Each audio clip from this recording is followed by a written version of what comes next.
Hello, welcome to Jason Millennial. My name is Jason, speaking to you here in my basement in the great state of Kansas. Today's video, I am going to talk about some movies and specials and whatever I've seen lately, usually on streaming, of course. Everything from movies, TV shows, and even stand-up comedy. I'm going to be reviewing on this, and yeah, hear my thoughts on some of these things, and either recommends or not recommends. Anyways, I hope you enjoy it here on Jason, the Old Millennial.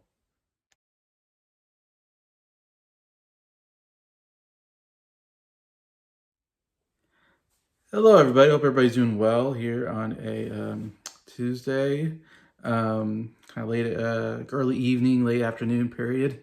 Yeah, I just wanted to cover some things. I still have quite a bit of things on my list I haven't really talked about on the channel, and sometimes I try to do 5-minute reviews on them individually if I feel like they need that. But then I have so many stacked up that I have to do a video like this where I just kind of try to go through as many as I can and review them. Anyway, so yeah, so the first one I want to review is a movie that I saw on Video on Demand, and it is called Twilight of the Warriors Walled In. And you might not have heard this one. I heard this on a podcast. Somebody recommended this. It's a kung fu movie, basically a Chinese, kung fu movie. I'm a big fan of kung fu movies. I'm a big fan of martial arts movies. It's something I talk about a lot on the channel and collect a lot of Blu-rays from that I enjoy. Anyway, so I do love a good action flick and stuff. So I was like, okay, I'll check this out. The only person I know is Sammo Hung is actually in here, which obviously he's getting much older. He's probably in the 70s. Yeah, he's got to be in the 70s now.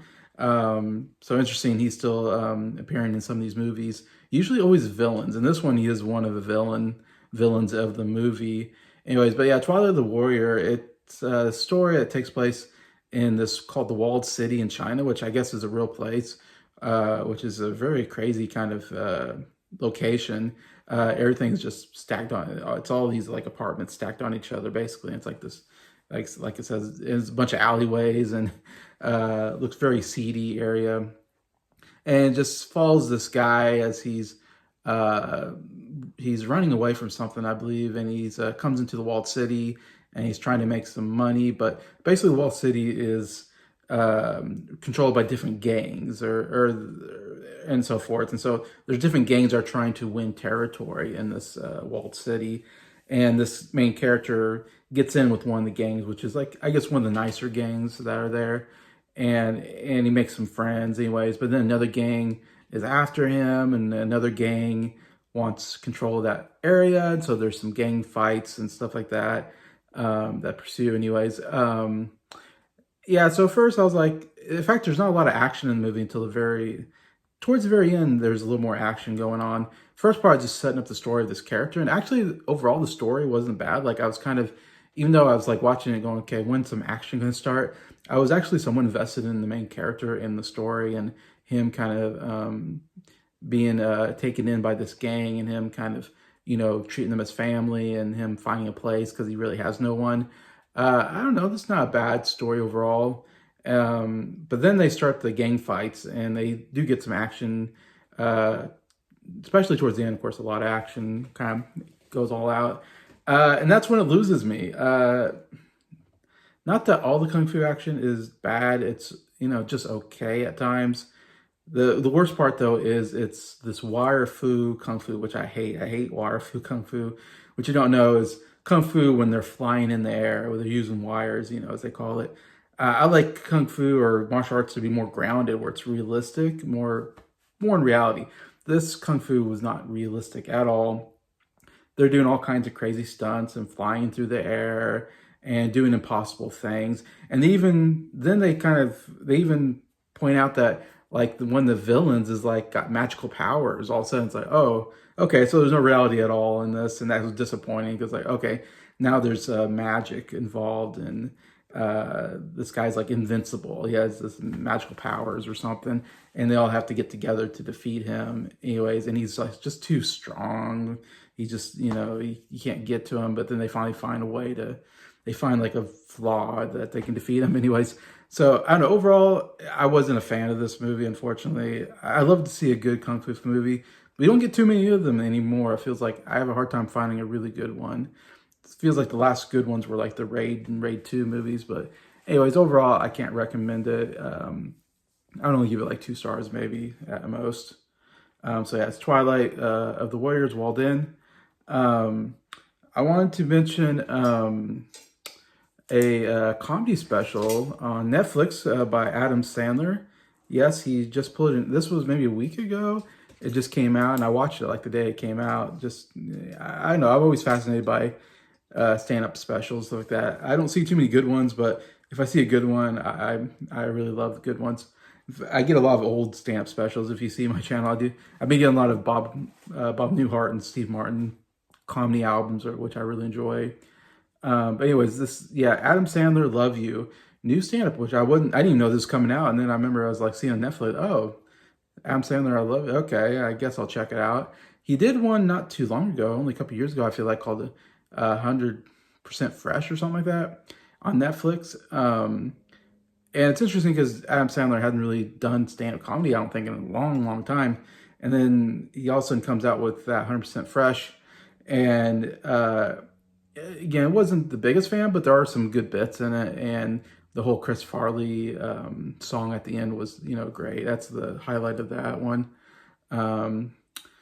Yeah, so he comes back with this one. And it's weird watching Adam Sandler do stand-up because I know Adam Sandler started out being a stand-up comedian before he got on Saturday Night Live, and that's how he, I think, got on Saturday Night Live, is he was in New York doing stand-up. And I've seen like maybe some couple of stand-up bits here and there, and they're fine. But sorry, my light is going out here. It only stays on for a short amount of time, and it goes out, my ring light. But yeah. I don't know if he was like a great stand-up comedian back in the day. I mean, he didn't really make it as a stand-up comedian. He really made his fortune in doing, sketch comedy on Saturday Night Live, got really well known there, and then he started making movies, and then he took off, and and that's what he's been doing for the rest of his career, just making hit comedy movies. And then he had some comedy albums in the 90s, I know, and I used to listen to those. They're quite awful. I mean, as far as the subject matter is very vulgar. They're some of the most vulgar stand-ups. They're not stand-ups. They're comedy albums with little bits and stuff like that, and songs and all this. Very vulgar. Lots of cursing. Lots of gross out comedy type stuff. Never was a fan of his comedies albums. Anyway, so I guess this is what he's not really stand-up. He's really good at doing. I say good. His bread and butter, I guess, is doing these comedy albums, but now he's coming back and doing these stand-up specials and making comedy albums out of them, I guess.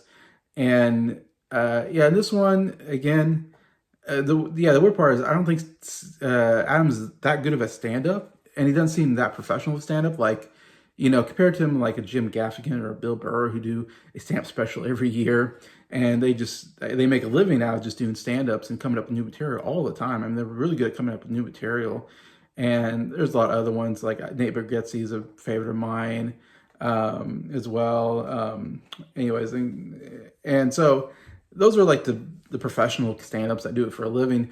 Adam Sandler is somebody who kind of seems like he does it. His living is making movies, and then he does these stand-ups, I guess. Now he's starting to do those again. And he just, I don't know, doesn't quite have the material, or he doesn't have quite the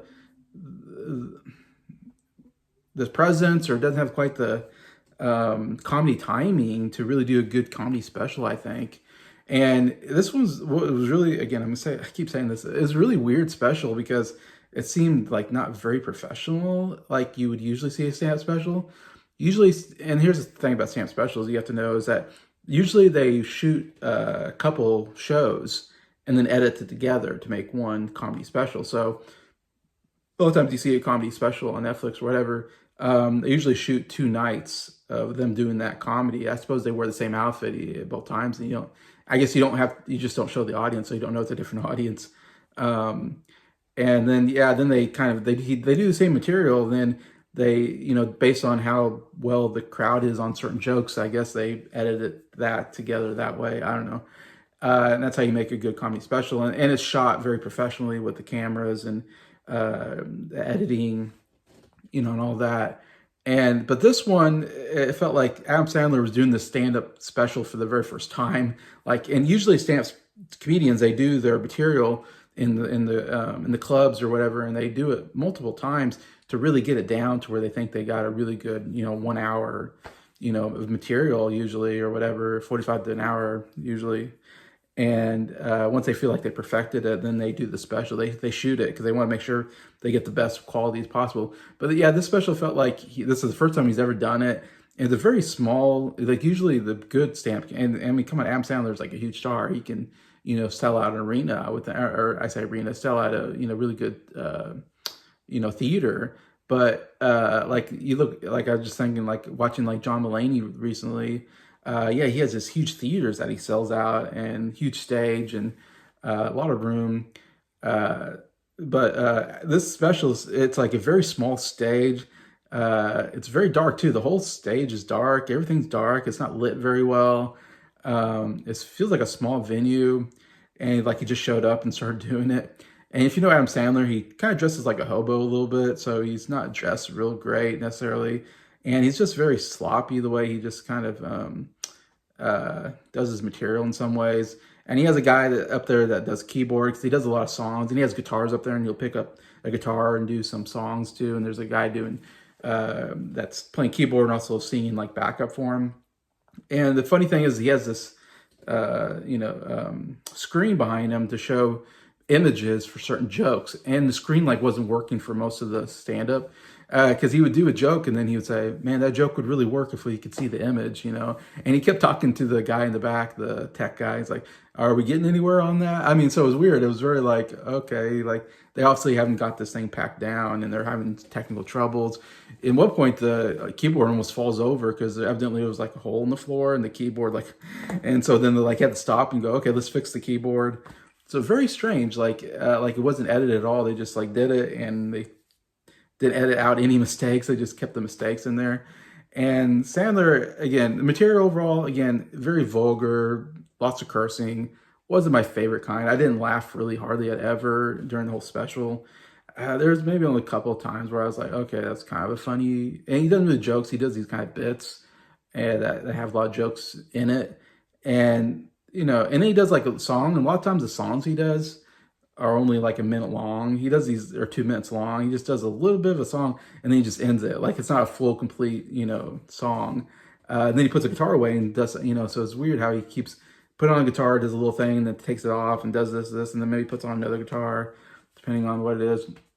I say there was like one song that was kind of funny about, he starts singing about, being like a dad and having a girl that's like a teenager, and kind of this almost like sadness of like your girl's growing up, and she no longer wants you as much as she used to.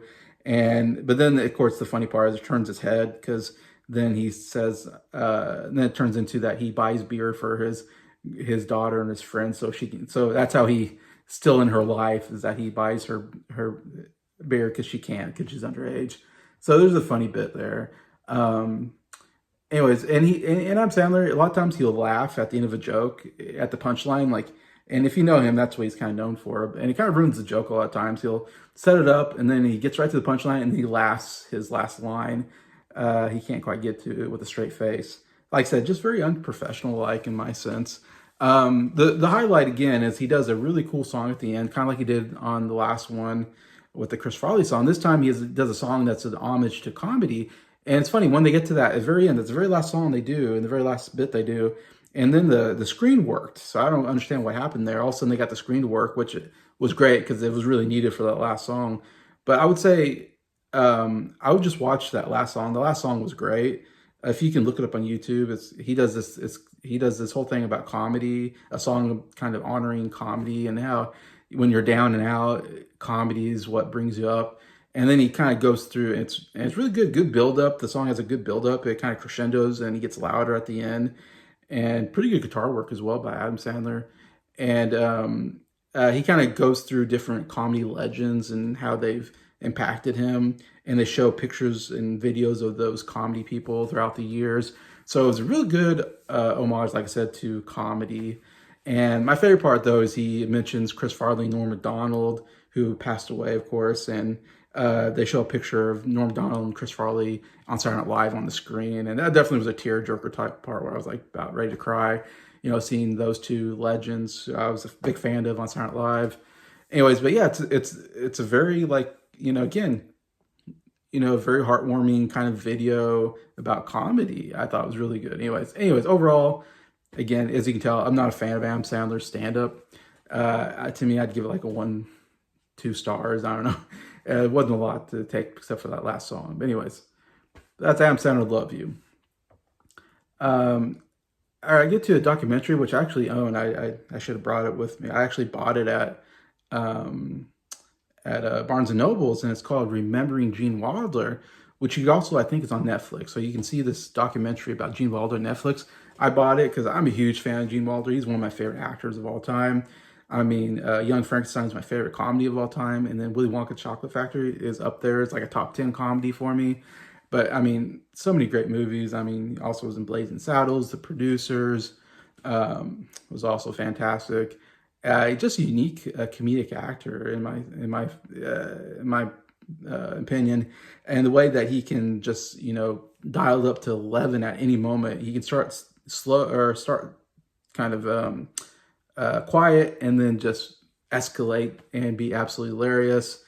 A great physical comedian, and yeah, I'm a big fan. Oh, I love the prison movie as well with what's it called now?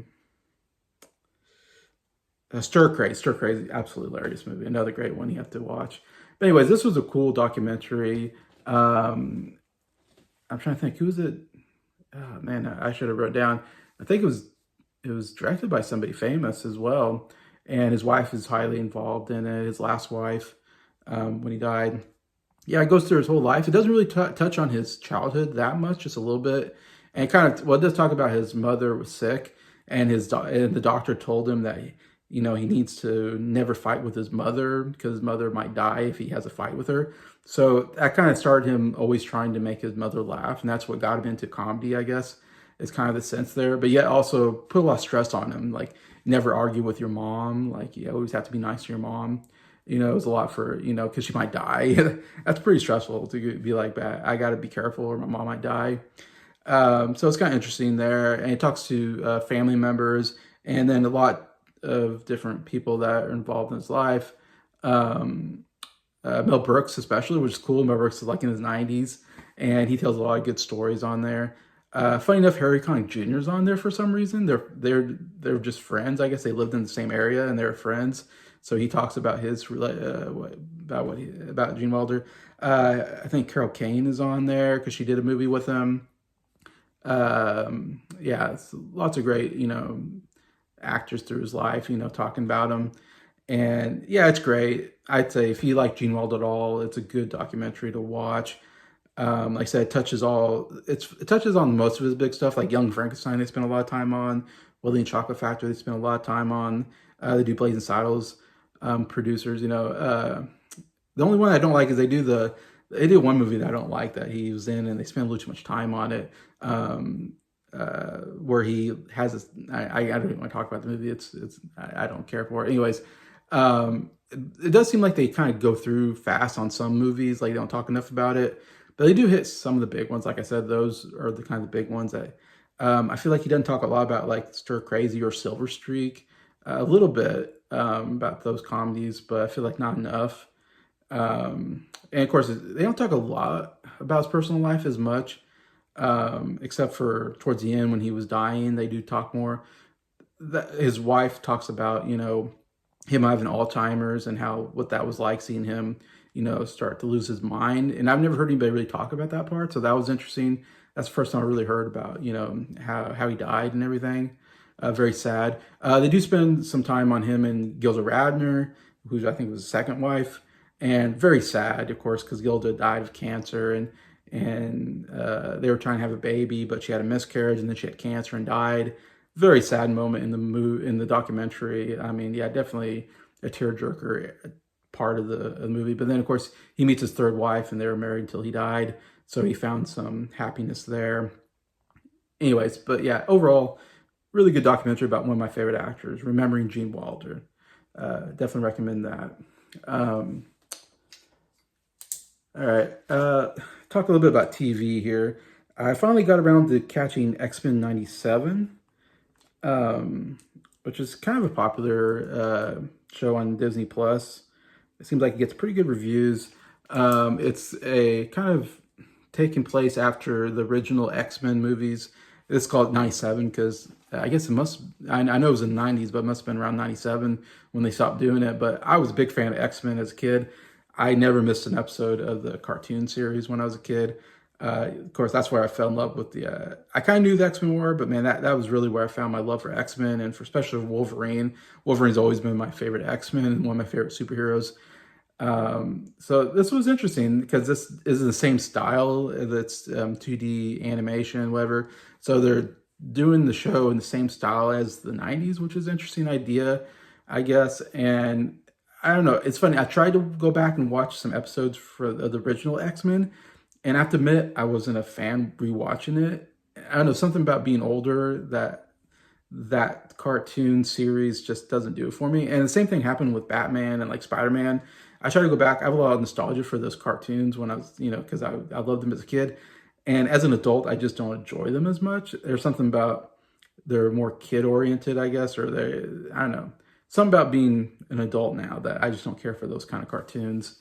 Don't really do it for me anymore. And so X-Men '97, I have to admit, I didn't enjoy this at all. I was so bored with this show. I didn't care for, the plot lines. In fact, I was confused a lot of times. I really didn't know what was going on. It's a very complicated show in some ways. Lots of different villains popping up, and Sinister's in there, which I don't know a lot about Sinister, but yeah, I mean, you got and a lot of stuff happens to the different X-Men group. Storm has this whole arc, losing her powers or something, and trying to get them back. And then, of course, the Jean Grey storyline where she has like a clone is like, it's pretty crazy. A lot of crazy stuff happened throughout the show. Wolverine's in it some, but I don't feel like he's highlighted as much as I would like because he's my favorite character. But, it's the X-Men, so, I would say it's Cyclops and Jean Grey maybe are the main characters. It's kind of their story. And then Professor X, yeah, he has a whole story too as well, which is crazy. I don't know. I couldn't get into the show at all. I was, like I said, I was confused and bored throughout it. To me, and a lot of people like it. And I'm one who, you feel like this is a show for me. Yeah, I couldn't get into it. So X-Men '97 to me, not a fan. All right. I'm talking about a show that I absolutely really love though. And that is Jack Reacher season 2, which was on Amazon this last year. This came out a little while ago, and I watched this a little while ago, but I haven't talked about it on the show, I don't think. I mean, on my YouTube channel. Jack Reacher season 1 was fantastic. It was one of my favorite shows of that year. It came out maybe a year or two ago. I don't know. This is season 2. And if you know, of course, Jack Reacher, they made movies with Tom Cruise. But I enjoy these TV shows much more than those movies. And it's season 2 is absolutely fantastic. It's the best show of the year by far. I think it's the best thing I've seen this year. It's only like 8 episodes long, but each episode is packed with lots of great stuff. They don't have one wasted moment. Like I feel like when I watched The Acolyte, there was 3 or 4 episodes where it felt very like nothing happened. Like you get to the end, and you're like, gosh, this would seem like a waste of an episode. And when you only have 8 episodes, it feels like you really need every episode to be great and to really, because you don't have a lot of time to tell the story. And so if you have a wasted episode, it's like, man, what are you doing? So The Acolyte is like the way not to write a show. Jack Reacher is the way to write a show. Like if you want to know, I feel like everybody should take notes. This is how you do an 8-episode season. That's perfect from beginning to end. Each episode has, fun moments, has great, impactful moments, moments that are important to the series. There's no wasted episode. They're all really good. And we see Jack Reacher, and this was interesting because this one, members of, it kind of goes back before season 1, in fact. It flashes back a lot to when he was like commanding the special forces kind of unit, not special forces, but kind of the special unit in the army, and they were going after like drug dealers and stuff like that, and or something, anyways, and it kind of like a special unit that he was in charge of, and we kind of see like there's one main character that's in season 1 that we see here as well, and we have some new characters that we get introduced to. And so, because the episode or the season is kind of based on like those flashbacks, because one of the members that he was in charge of gets killed at the very beginning. This is spoilers, but this happens very first scene of the first episode. A guy gets thrown off a plane or a helicopter, yeah, a plane I think it was. I guess it must have been. Anyways, he gets thrown off. And so that starts off this investigation, because the whole thing about Jack Reacher is kind of a special investigator from the Army or Marines or whatever. And the thing about Jack Reacher, of course, if you don't know, he's 6'5". The actor, I forget his name. I should have wrote it down.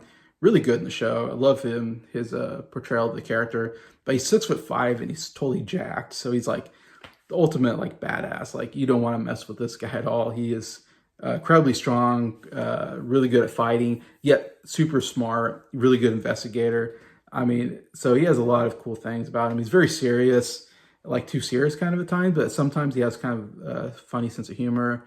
Just a great character. Really love the character overall, and is a morally good character, I guess, in a way that he's non-corruptible and all this. He always kind of does what is right, kind of thing. Anyways, so he starts investigating why this former friend and former colleague in the army that he was in charge of was murdered, and he thinks that someone's out to murder people in his company that he was in charge of, and so that's why he's investigating. And then you get some people from the past that help him out. And so it's a great mystery show where there's a mystery of like who's behind this, what is their, why are they doing this, and the action is amazing. Like there's better action in this show than you'll see in just about any movie I've seen. Best action I've seen all year. Shootouts, fist fights, really good stuff, and also good lines. Dialogue is really good as well, and he again. In good fight scenes, he'll have a funny piece of dialogue or, cool dialogue to say at somebody before he kills them, it's that kind of thing.